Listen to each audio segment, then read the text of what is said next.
When a nation's top law enforcement officer refuses to give straight answers about missing evidence, hidden voter files, and a mysterious $50,000 that no one can seem to account for, people start to wonder what's really going on behind those polished podiums and sealed folders.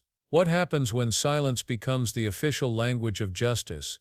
That question exploded inside a Senate hearing when Senator Peter Welch confronted Attorney General Pam Bondi, and what followed was a masterclass in evasion, deflection, and the quiet collapse of accountability in plain sight. I get the notice of premium increases. And I got a letter just today from a Vermont family, nuclear family of 5, husband and wife, 54 and 55, with 3 kids.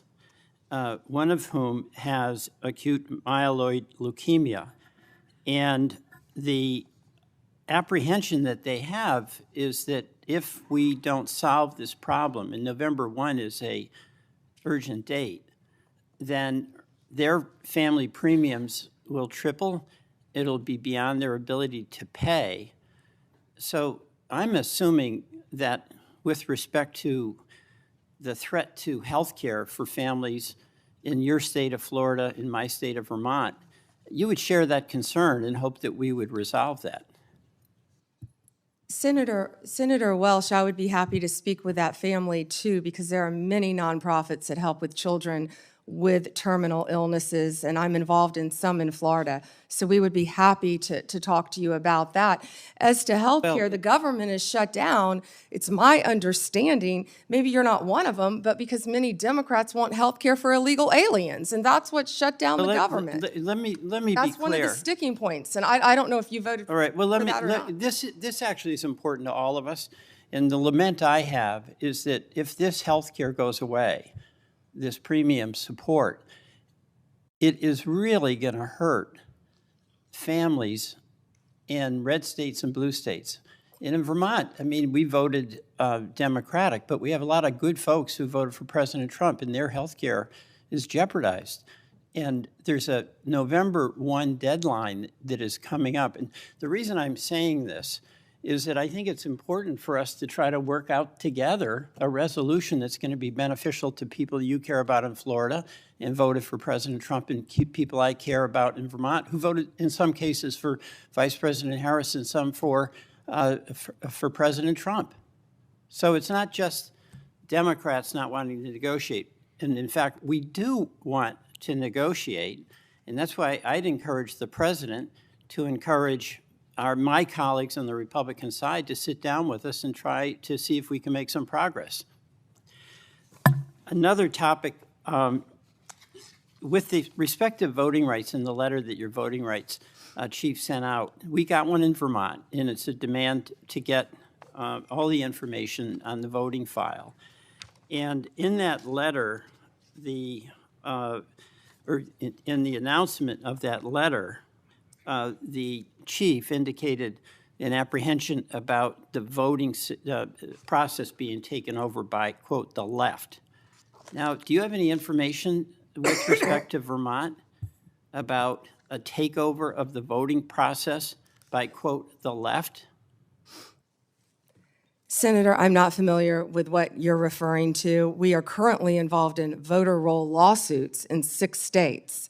Is that what you're referring to? No, there's a letter that went out demanding that states, including Vermont, provide all the voting file information, Right. includes personal information. But when that letter was sent out, That's perfectly legal. but there was an assertion by the chief in this division that this was to deal with the fact that the voting process has been taken over by the left. So we got one of those letters in Vermont. And my question to you is, what do you mean by the left? And do you have any evidence that the so-called system has been overtaken by the left? We must have fair and free elections. No, I know that. But I'm asking for the specific basis. And we will have fair and free elections in this country. Okay, Senator, I'd be happy to talk to my chief. Who was it? Who said that? It was your chief, which I assume you would know who that is. Here's the question here, okay? There is a point of view that is in dispute here about the fairness of elections. And But you have the power as the as the Attorney General to use the authority of your office to make demands on states, and you did that with Vermont. That's within your right to do it. I'm not disputing your legal authority to do it. Is Vermont disputing turning over the information to our office? Vermont is, the Secretary of State is, and you can resolve that with her, but. And we have every right to have that information, Yeah, here's where Senator. I'm going. Why wouldn't they want to turn it over? You're a prosecutor with the awesome authority to make the decision that you're going to start an investigation against the state or against an individual. And I know from your experience as a county prosecutor and as the Attorney General in Florida, you took seriously that obligation to have a factual basis before you'd proceed, right? Senator, I take that role, I take my oath very seriously. All right, so what I'm and I asking- take fair and free elections in this No, country we very all- seriously. we all and that do. information, our office is entitled to have that information. But And we the are question involved here- in litigation on that, and I Here's the assume we'll be question involved I in have. litigation with We have- Vermont. We have a Republican governor in Vermont. We had, our former Republican governor was secretary, was the treasurer for many years, and also the Secretary of State with election responsibility. What I'm asking is, do you or does your head of this voting section have any factual basis that you can point to that justifies your demand that Vermont turn over all this confidential voting rights information? Well, it would remain confidential with my office, and you just said that you have a Republican governor, so it doesn't make sense what you just said. We've asked that of every state, Senator. Right, and I'm asking about Vermont and what the factual basis is, but we can move on. You've mentioned that you can't discuss pending litigation, and I think the committee by and large accepted that answer. But I did notice that you spoke at great length about pending litigation, specifically with respect to the questions Senator Cruz asked you about the sentencing of the Kavanaugh defendant. That's pending, right? He was sentenced to 8 years. I understand that, but that's on appeal, right? We will be appealing. Right, so that makes it pending litigation. So you made an exception with respect to No. the Cruz questions. Hold on. No, but you those didn't were- answer those were any of the things- questions that you said were pending in litigation from any of my colleagues. Those were facts that came out at the sentencing hearing.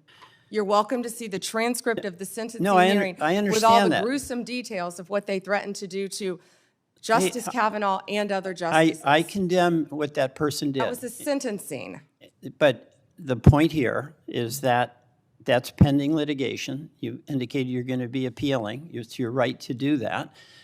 And you would not, you use that justification to not answer many other questions.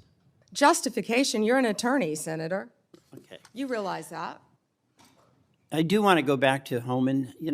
There's a tape, right, with Mr. Homan? I mean, first of all, is there a tape that has audio and video of the transfer of the $50,000? You would have to talk to Director Patel about that. No, I'm talking to you.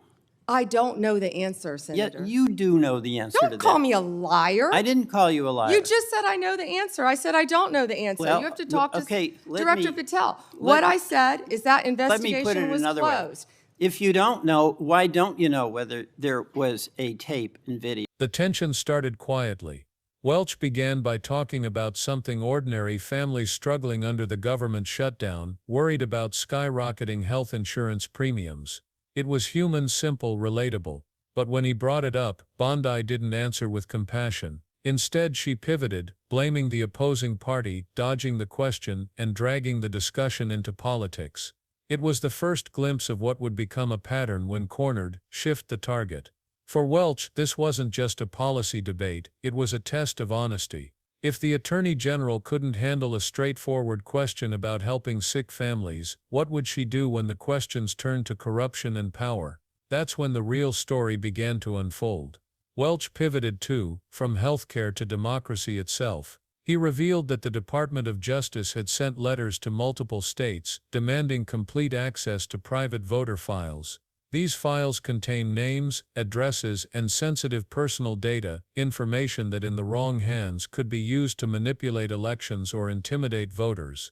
But what shocked everyone wasn't the request itself, it was the reason behind it. In the letter, the DOJ's Voting Rights Division reportedly claimed it was responding to a takeover by the left. Think about that for a moment. A supposedly neutral Justice Department suggesting that one side of the political spectrum had taken over the nation's voting systems. It wasn't just unprofessional, it was a loaded accusation that blurred the line between governance and propaganda. Welch pressed Bondi to explain who made that claim. What evidence did they have? What did takeover even mean? But instead of an answer, he got the familiar refrain, "I'm not familiar with that. We're involved in litigation, we'll look into it." Every response was a door slammed shut. What Bondi didn't seem to realize was that every non-answer told its own story. Viewers watching could see the pattern: an official sworn to protect transparency dodging the simplest requests for proof. And that pattern wasn't just frustrating, it was dangerous.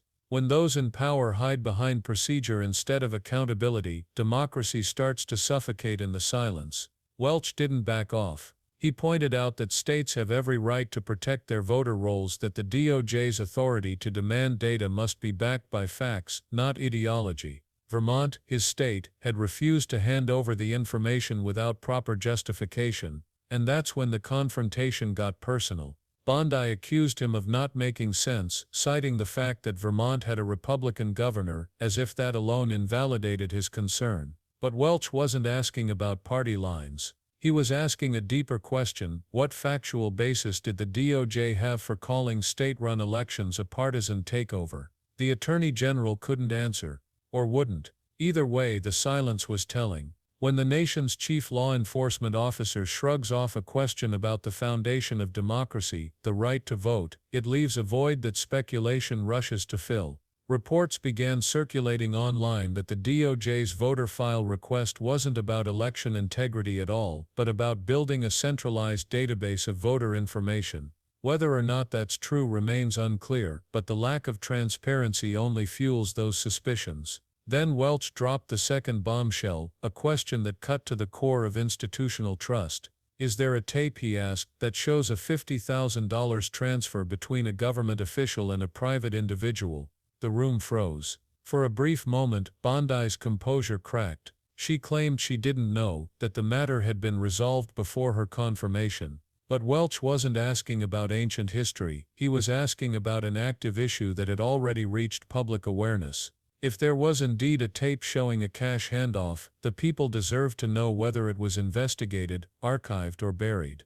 Bondi's refusal to answer only deepened the mystery. She pointed to FBI Director Patel, saying he'd have the details. But when pressed on why she didn't know, or why she hadn't asked, her tone hardened. "Don't call me a liar," she snapped. Welch hadn't. He was simply asking why the nation's Attorney General didn't know the fate of a key piece of evidence. For a moment the mask slipped, revealing something deeper, a system so used to secrecy that even its top officials have learned to treat transparency like a threat.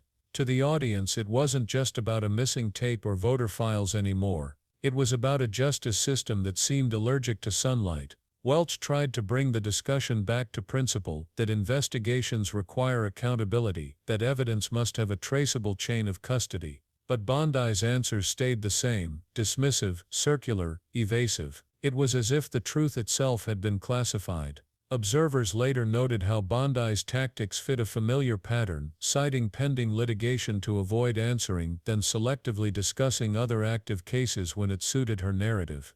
At one point, she spoke openly about an ongoing case involving the attempted attack on a Supreme Court justice just moments after claiming she couldn't comment on pending matters. The contradiction wasn't lost on anyone. It showed how selective transparency can be weaponized: openness for political theater, silence for accountability. And the deeper question Welch was really asking still hung in the air: what happens when the people meant to enforce the law start using that law to hide from scrutiny? Because that's what this hearing revealed: not a single scandal, but a structural one. Every institution relies on trust. The Justice Department isn't just a building, it's a promise that power will be checked, that wrongs will be righted, and that no one stands above the truth. But when leaders treat legitimate oversight like an inconvenience, that promise starts to erode. Welch's frustration became the audience's frustration. He wasn't grandstanding, he was pointing out that procedural excuses have real-world costs. Behind every evasion are families paying higher bills, voters wondering if their information is safe, and citizens asking whether the law still belongs to everyone. The exchange ended not with resolution, but with exhaustion. Bondi's final responses blurred into talking points about fair and free elections and respecting ongoing cases. Welch thanked her, but the tension was still palpable. Viewers knew what they had witnessed, a powerful official stonewalling questions that strike at the heart of democracy. And yet this moment matters for more than just political drama. It shows how fragile public faith can become when truth is treated as optional. Every unanswered question becomes a seed of doubt. Every evasive response becomes a headline. When institutions choose secrecy over sunlight, people stop believing in justice at all. But here's where the story turns back to you, the viewer. Because these hearings aren't just about politicians and prosecutors, they're about whether ordinary citizens still have the power to demand accountability. You can't sit inside the Senate chamber, but you can still hold leaders accountable by staying informed, asking hard questions, and refusing to settle for silence.